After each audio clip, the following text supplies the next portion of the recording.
last week we talked about not waiting for permission from people and from other people in your life. And today we're going to talk about creating your game plan. Now, in talking about this, we're not going to talk about your whole life. We're going to talk about creating your game plan in a divorce or child custody situation.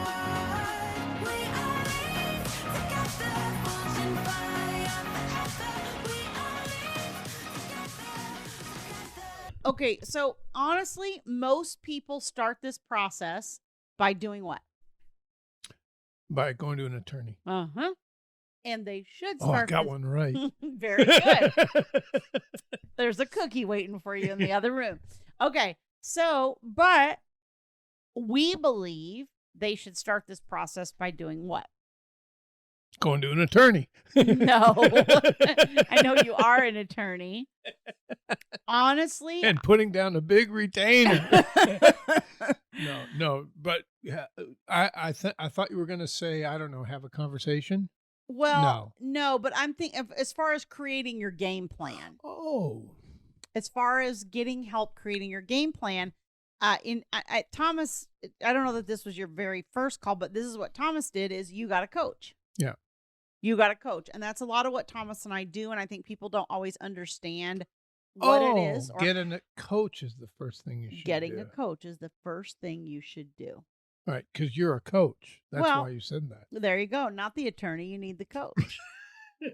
No, I'm joking with her, but she's absolutely right. Well, I already was an attorney, so I got a coach. That's right. Yeah. You didn't need the attorney piece of it. Mm-hmm. So you got a coach. And I'm not saying there's not value in seeing an attorney or that you don't need to see an attorney. Obviously, many people, use attorneys through this process. Sometimes you need to do that. That's not the point of what I'm saying. I'm not saying an attorney should not be involved. I'm saying an attorney should not be your very first step. Right. And here's why. It will be the most costly Correct. That's true. way that you do this. Right. And number two, it kind of goes back to that whole thing of, when you have a hammer, everything looks like a nail. Right. And so attorneys have a specific view of your case and it's legal only. That's true. And that's what that's how I think about them. That's right. That's why I'm always interrupting the client to say, well, I don't need to know that. Right. Just, what I need to know is, and then I'll ask a question. Right. And then they'll start to blah, blah, blah. No. You have to listen to me because I know what I'm looking for. Right. Right. I hear you redirect clients like that a lot.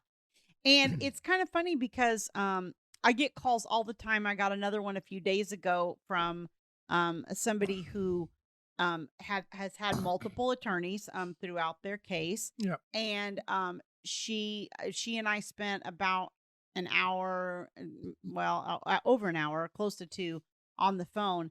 And she said to me, I have just learned more in the last hour and a half with you than I have in the last 2 years from multiple attorneys. Right. Because when I'm doing that initial interview, I'm strategizing. I'm not really listening. Right. I'm strategizing. Right. I'm taking what the person says and I'm putting it in different cubbies, different little holes. And honestly, here's what happens a lot. Right. I see this a lot. People get frustrated with their attorneys because things aren't happening a certain way or in a certain time frame or whatever, and they get really frustrated. They feel like the attorney's not listening to them, not prioritizing their case, not whatever. And a lot of times once I get on the phone with somebody and I say, well, look, here's the challenge for your attorney. Procedurally, here's all the hoops they're jumping through. Right. Here's how this particular, this call I did with this lady, one of her particular complaints was the retirement account. It seems like it's just taking forever to divide the retirement account and people didn't do it in a timely way like they should have. And once I explained the process to her of what that looks like and what all they have to accomplish, she was like, oh, so this isn't excessive. And it's like, no, it's not excessive. And so at the end of the call, she said to me, well, I guess my attorney is doing an okay job then. And I said, yes, Probably. I think your attorney is doing an okay job. And so But the problem is that attorneys do not take the time to help you understand why they're doing something, or how the details of the process work, or how those things are going to impact you on the personal side. Yeah. They don't look at any of those things really. And Right. and it's not because it's just because the practice of law is so totally encompassing Yeah. that really you can't worry about all the little extraneous things. And Yeah. if you did, the client's bill would be triple and they wouldn't Right. be too happy about it. Right. A lot Mhm. of your case and the outcome of it, whether positive or negative, I would say the number one factor in our experience is the client's behavior. Yeah. It's not the I always say, like, most attorneys are competent. I mean, do you have incompetent attorneys? Sometimes, yeah, but I find that's rare. It's more often that the attorneys are competent, and Yeah. most Almost everybody is. Yeah. yeah, I mean, you have those people that are exceptions, and we talk about that a little bit. There's a couple attorneys in North County that we just feel like are just complete exceptions, and they're just head and shoulders above anybody else, in the practice in North County. But that's again a one-off. The vast majority of attorneys are competent and they are, handling your case competently. It's just that your, your perspective on it is that attorney has all this power or influence or ability to affect the outcome of your case. Or even wisdom. Yeah. And really They the don't. person that can affect the outcome of your case the most is you. That's the other thing that coaches can do is help you figure out, can I do this self-represented? What parts do I need an attorney for? Will mediation work? Do I need a domestic violence? How Can the many ti- court solve a problem that you have? Right. I mean, how many Yeah. times do we see somebody file for domestic violence with an attorney, spend all this money, they don't end up getting it, and they end up with 50-50 custody, but they tried it because because the DV would give them an advantage on custody and support issues. That's Like, true. we see that a lot. We see that strategy way overused, and many, many times it does not work. And then you're in a worse position because then you've empowered the difficult X and you've spent a ton of money. Yeah. So you need someone who also understands what the court wants from you, how the court wants you to behave, how to deal with your ex in a way that is not giving you heartburn, putting the kids in the middle. There's And throwing the advantage to him or her. right, right, and in the process, giving them an advantage because you didn't know how to conduct yourself. Mhm. And again, these are all pieces that I feel like, this is kind of the issue with therapy, in my opinion, too. Therapy's great. I went to therapy. Our kids have been in therapy. Thomas and I have had a marriage therapist. Lots of place for therapy. But that doesn't mean that a therapist necessarily knows how your actions and reactions are going to impact your court case. Right. Yeah. There's two sides of this. Because the therapist will help you deal with the Your own. your own emotional reaction to something, which is really important. As an attorney, I want a client coming in who is not reactive, Right. because that hurts their credibility in court. Right. Right. And so I Yeah. always call the coaching kind of that gap between, the therapist is helping you deal with yourself and your emotions and your whatever. And you got this attorney that's prosecuting your case, or I shouldn't say prosecuting. Yes, prosecuting is the right But word. I know, but that sounds so Sounds like criminal. it sounds so criminal. Yeah, that it's handling your case, it's litigating your case, helping you litigate it.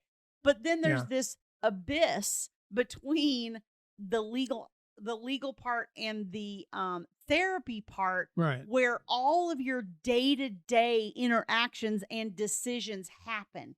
Right. And that abyss is where people lose their case. Because a decision in a legal case is it's a business decision with an emotional overlay. Right. So you've got, you know, it's not necessarily about achieving the objective best result of paying the least amount of money or paying the most amount of money or having the more time or less time. But a lot of it is, what are your life goals? Right. And then how does a certain parenting plan fit in with those life goals? Right. How does a certain support payment affect that? Right, because Yeah. it's a business decision with an emotional overlay, but that business decision isn't just impacting some random neutral Right. some third party business out there. The business that it's impacting is your You. life. Yes, right. Your life is the business part of it that's Right. impacted by these decisions. And so if you have a divorce coach from the or custody coach or whatever, Right. Thomas and I do coaching around both of those issues. But if you have somebody from the very beginning, it's going to save you a ton of money. True. Because you're going to be able to operate efficiently. Even if you retain an attorney, you're going to know what you want to do. You'll have your decisions made. You'll know how to communicate with them efficiently. You'll know how to get what you're looking for from your attorney. You'll be able to handle your day-to-day life in a way that increases your attorney's ability to win your case. Right. And makes their life easier. Your coach can talk to you about other alternatives that don't involve necessarily the litigation path that can potentially save you more money. And my goodness, the grief that it can save you. And, what the coaching does really is it compresses time for you. Because how many times do you know people that are like 2, 3, 5, 7 years, sometimes we'll run ads or have something out there and people will come on and say, oh If my God, I only needed this 8 years ago. Yeah. If only I had known all these things. Right. And so that's what you have to do in this situation. You can't afford to just figure this out as you go along, because once certain decisions are made, Right. you've locked yourself in. And Right. so really, you need to understand in advance. You need to compress your learning curve. You need to compress time and gather all the information that you need to gather to be able to make the type of decisions you want to make that creates the life that you want for Right. yourself. You can't make these kinds of legal choices that affect your life without being educated about them. Right. You got to be educated. You don't know what you don't know. Right. And, it's sort of like trying to pour a legal class into somebody over a period of, of 3 the, weeks. yeah, you want to compress it, but the coaching can do that for you. Right. And otherwise what happens is you're drugged through it with the lawyer in court, and you're trying to figure it out as you go along, and you don't know, what the best decision is. You need somebody that's that new, people will say, oh, I talked to my friend that went through a divorce, or I talked to my sister or my mother or my whatever. Here's the thing. Those people aren't neutral. Right. Those people all love you and want what's best for you, or are shaded by their own experience, Right. And their own outcome. And so it's very simple. Like, people will call up and say, okay, I have 2 kids and my neighbor has 2 kids. Why am I getting $3,000 a month in support and my neighbor's getting $4,000 a month in support? It's like, well, because support isn't just based on the number of kids. This is 10 minutes. Okay. The support isn't based on just the number of kids you have. It depends on the incomes of the parties. It depends on how much time the kids spend each place. Depends on health insurance costs. It depends on, there's all these factors, and the factors are a little bit different state to state, but there's all these different factors that go into it. And you can't just say, oh, I should be getting the same thing as them because we have the same number of kids. No, it's more nuanced than that.